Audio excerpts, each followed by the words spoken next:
As violências que sofremos no cotidiano, elas são diversas, se psíquicas, se físicas.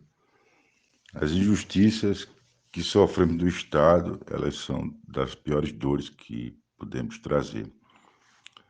E, infelizmente, milhões e milhões de pessoas no Brasil são vítimas e carregam consigo as violências cometidas pelo Estado, que age de uma maneira inescrupulosa com interesses escusos. Assim foi a Lula, que nem tão cedo vai se curar dos traumas de 2 anos detido numa prisão injusta por um crápula que se elege senador da República. E o que a gente mais quer é que seja feita a justiça. Justiça não é somente recobrar nossa liberdade, nossa dignidade, mas é punir o algoz.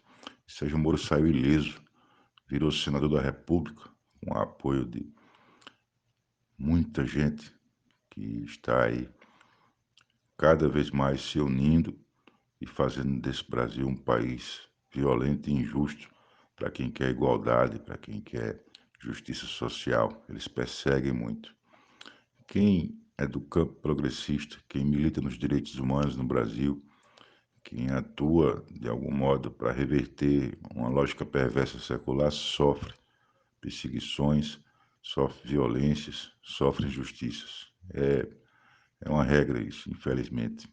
E muitas vezes o Estado que devia amparar e apoiar essas ações, essas pessoas, é o que mais pune, é o que mais persegue.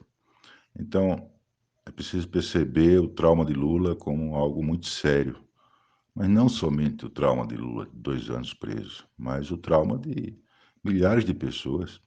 Hoje, os cárceres do Brasil comportam pessoas que já estão há alguns anos com liberdade já assegurada e simplesmente por falta de um bom advogado ou um advogado esforçado, por falta de um andamento da justiça, ainda continuam nas prisões. Assim como também existe uma quantidade enorme de pessoas detidas por crimes banais, crimes comuns. Felizmente tem tido alguns avanços e algumas medidas alternativas têm se tomado pelo judiciário brasileiro.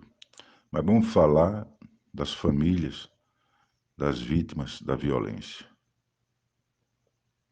São 40 mil homicídios por ano no Brasil, há muito tempo, uma herança que a ditadura militar traz de criar uma força de segurança pública que, para impor a ordem e a lei, usa o mais alto grau de violência que se possa imaginar. Aquele recurso derradeiro da violência extrema, ele é o primeiro, como se a gente vivesse dentro de uma guerra constante.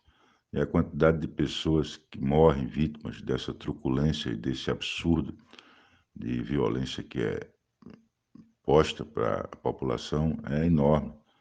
E muitas vezes pessoas que não tiveram reação nenhuma quanto às abordagens policiais, muitas vezes pessoas inocentes que simplesmente andavam por um lugar e sofreram um tiro a esmo e morreram.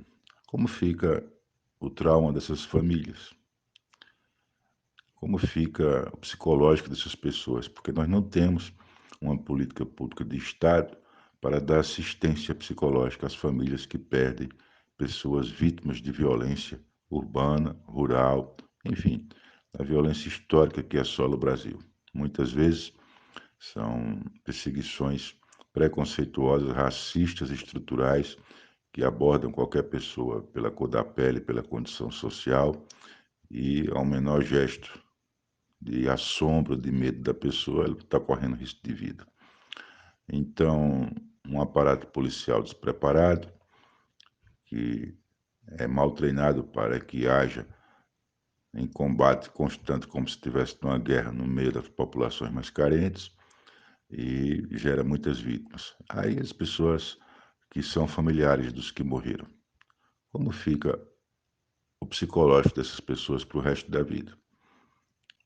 Né? Quando a gente assiste em televisão aberta, em entrevistas, e aí está posto nas redes sociais, o presidente da República externar visivelmente um trauma severo que ele traz consigo e que vai levar por toda a vida. E como que fica o psicológico das pessoas que perdem pessoas para nunca mais tê-los juntos, vítimas da violência, vítimas de ações truculentas da polícia, seja por justa causa, seja por uma razão de combate, ou seja por incompetência. São 40 mil homicídios por ano, dos quais uma boa parcela é do crime, mas outra parcela também das abordagens equivocadas. Então, o Estado, quando age, a dor é maior. O Estado, quando age errado, a dor é maior. A gente precisa de amparo psicológico para todo mundo que sofre alguma injustiça, seja do crime ou seja do Estado que age da maneira equivocada. Precisamos ter seriedade nisso para que a gente tenha uma saúde mental mais sossegada para todo mundo. E temos que enfrentar situações como essa, onde o presidente Lula sofreu a violência e nós também. Nós sofremos a violência porque fomos chamados de quadrilheiros, de gente que queria destruir o país e vimos a ascensão do fascismo no poder com consequência de um bando de criaturas que não têm compromisso com política pública nenhuma e querem o poder pelo poder. Crápulas que deveriam estar presos, como Sérgio Moro, viraram senador da República. O senador também que se elegeu por São Paulo devia estar muito bem respondendo seus processos. O Pazuello, deputado, melhor dizendo, respondendo os processos quando gerou milhares de mortes com sua incompetência à frente do SUS. No entanto, estão no poder. Então, é uma luta muito séria que a gente sofre traumaticamente, que a justiça não foi feita e que esse país ainda vai demorar muito ainda a se encontrar consigo mesmo.